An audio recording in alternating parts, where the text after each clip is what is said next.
اس کی ریمیڈیز کو دیکھتے ہیں, جو پٹیشن دائر کرنے والا شخص ہے اس کا لوکس اسٹینڈائی دیکھا جاتا ہے, وہ ان تمام چیزوں کو دیکھتے ہیں. لیکن میں آپ کو جو چیز ایکسپلین کیے دیتا ہوں کہ پی ٹی آئی وہ واحد جماعت ہے اس ملک کے اندر جس نے باقاعدہ طور کے اوپر اپنے اکاؤنٹس کو, آمدن کو, اخراجات کو دیکھنے کے حوالے سے بہترین جدید فائنینشیل سسٹم بنایا ہوا ہے. اے کیٹیگری کے ہمارے پاس ICAP certified Q S rating کے ٹاپ 10 کے ہمارے آڈیٹرز ہیں جو آڈٹ کرتے ہیں, اور ہمارے تمام اکاؤنٹس وہاں پر جمع ہیں. میں یہی سوال جو ہے پیپلز پارٹی اور نون لیگ کے لیے چھوڑ دیتا ہوں, یہ بتائیں گے ان کے آڈیٹرز کے نام کیا ہیں. آڈیٹرز نے ان کے ہی اکاؤنٹس کو کوالیفائی نہیں کیا ہوا. آج کیا ہی اچھا ہوتا یہ الیکشن کمیشن کے باہر مظاہرہ نہ کرتے, الیکشن کمیشن کو یادداشت نہ دیتے, بلکہ اپنی فارن فنڈنگ, اپنی پروہیبٹڈ فنڈنگ, اپنے جمع کرائے گئے اکاؤنٹس کی رسیدیں دیتے. جو الیکشن کمیشن ان سے مانگ رہا ہے وہ یہ جمع نہیں کروا رہے, چوری اور سینہ زوری کرے جا رہے ہیں. صحیح, رسیدیں تو آپ نے بھی نہیں دی نا فاروق حبیب صاحب. چلیں احتشام صاحب میں آپ کی طرف آ جاتی ہوں.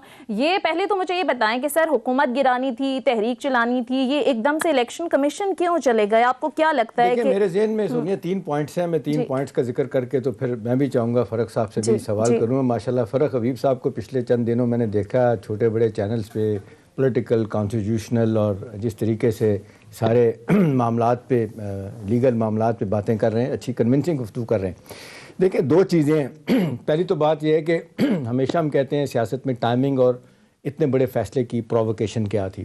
اب جس طریقے سے ہم نے دیکھا کہ پی ڈی ایم نے اپنی تحریک کے حوالے سے اب بالکل یو ٹرن سے بھی آگے گئے, 180 ڈگری کا ٹرن لیا. جنوری جو میں نے فیصلے کرنے تھے کہ جی ہم نے جنوری میں تحریک چلانی ہے, استعفے دینے ہیں, شٹر ڈاؤن کرنا ہے, لانگ مارچ کرنا ہے, اب وہ اس کو لے گئے ہیں مارچ پہ. فروری میں اس کی اناؤنسمنٹ کریں گے. اور پھر آپ نے دیکھا کہ پہلا تحریک کا مرحلہ جس طریقے سے گزرا ہے, ہم نے دیکھا کہ اب تو فورن اگینسٹ اوپینین والی بات بھی نہیں.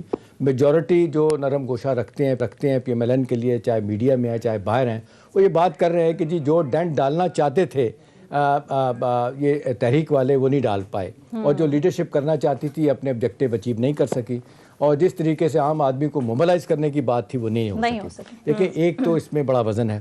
دوسری بات ہے کہ آج میں جب پنڈی سے آیا, سارا گھومتا ہوا دیکھ کے میں یہاں پہنچا ہوں, تو میرا اپنا خیال تھا کہ آج بڑا شو پٹ اپ کریں گے. اس حوالے سے آپ دیکھ لیں, دیانتداری والی رائے رکھنے چاہیے. ہم سے بھی لوگ سوال پوچھتے ہیں کہ آپ اتنا غلط بات کریں گے جب ہم ناجائز کو گفتگو کریں گے. تو اتنے دنوں کی تیاری کے بعد جس طرح لوگ آئے ہیں, گاڑیاں زیادہ نظر آئی ہیں, بندے کم نظر آئے ہیں, لیکن تقریریں جس طریقے سے کی گئی, اور کانسٹیٹیوشنل ایونیو کا ذکر کیا مریم صاحبہ نے, کانسٹیٹیوشن ایونیو ہے جہاں پہ سارے اکٹھے ہوئے ہیں. دیکھیں اب ایک بات تو سمجھ آ گئی ہے کہ جی جس طریقے سے اپوزیشن کی تحریک جو ہے نا ان کو ہٹانا چاہتی ہے, بظاہر لگتا ہے اتنا آسان نہیں ہے, اور جو پہلے مرحلے میں سیاسی مقاصد حاصل کرنا چاہتے تھے وہ نہیں ملے. اب دوسری بات یہ ہے کہ جی اب کیا آپشن رہ جاتا ہے. آپ وہ بات جس سے بالکل پیچھے چلے گئے تھے, استعفوں کی بات کر رہے تھے, اب ایک دفعہ پھر استعفوں سے ہٹنے کے بعد اب یہ کہہ رہے ہیں جی نو کانفیڈنس ہم لیں گے. ٹھیک ہے جی, نو کانفیڈنس موشن لے کے آئیں گے. ابھی فرق صاحب جو میرے ذہن میں سوال آ رہا ہے, یہ آپ نے اگلے دن بھی شاید اس طرح گفتگو کی تھی, ابھی آپ نے حنیف عباسی کا کیس کا حوالہ دیا. یہ ہمارے ناظرین کو یہ بتائیں کہ یہ کیس کیا فائنلائز ہو گیا تھا؟ کچھ لوگ کہتے ہیں کہ سردار رضا خان صاحب جو الیکشن کمشنر پہلے رہے ہیں, ان کا کوئی ذاتی بھی پرخاص تھا آپ لوگوں کے خلاف, اس وجہ سے بھی اس معاملے کو لمبا لٹکایا گیا. اور تیسری بات اس کے ساتھ یہ بھی واضح کر دیں کہ اگر فرض کریں ہائپوتھیٹیکل کوسچن ہے کہ آپ کے خلاف فیصلہ آ بھی جاتا ہے, تو کیا اس سے حکومت جائے گی؟ کیا آپ کو استعفیٰ دینا پڑے گا؟ نااہلی ہو جائے گی؟ کیا ہوگا؟ دیکھیں میں آپ کے پہلے اور آخری سوال کو پہلے لے لیتا ہوں, اور پھر جو آپ نے سابقہ الیکشن کمیشن کے بارے میں بات کی اس پہ بعد میں بات کر لیتے ہیں, کیونکہ آپ کا آخری اور جو پہلا سوال ہے آپس میں کو ریلیٹڈ ہے. دیکھیں جو پاکستان کا آئین ہے نا, اس کے تحت تمام قانون بنتے ہیں. پاکستان کے آئین کے اگینسٹ کوئی قانون اس ملک کے اندر نہیں بن سکتا, پارلیمنٹ بھی قانون سازی نہیں کر سکتی. ٹھیک, ورنہ وہ سپریم کورٹ میں چیلنج ہو جاتا ہے, سپریم کورٹ اس قانون کو ٹرن ڈاؤن کر دیتی ہے. جب پاکستان کا آئین کا آرٹیکل 17 جو فریڈم آف ایکسپریشن کی بات کرتا ہے, تو اس کا 17(2) جو ہے یہ بتاتا ہے کہ اگر کوئی پارٹی فورن ایڈڈ پارٹی ہے جو ملک کی سوورینٹی کے خلاف کام کر رہی ہے کسی فورن گورنمنٹ سے پیسے لے کر, تو اس کے خلاف ریفرنس وفاقی حکومت بنائے گی, اور وہ ریفرنس سپریم کورٹ جائے گا. اور یہ انٹیریئر منسٹری کا کام ہے. جی جب حنیف عباسی اس کیس کو لے کر گئے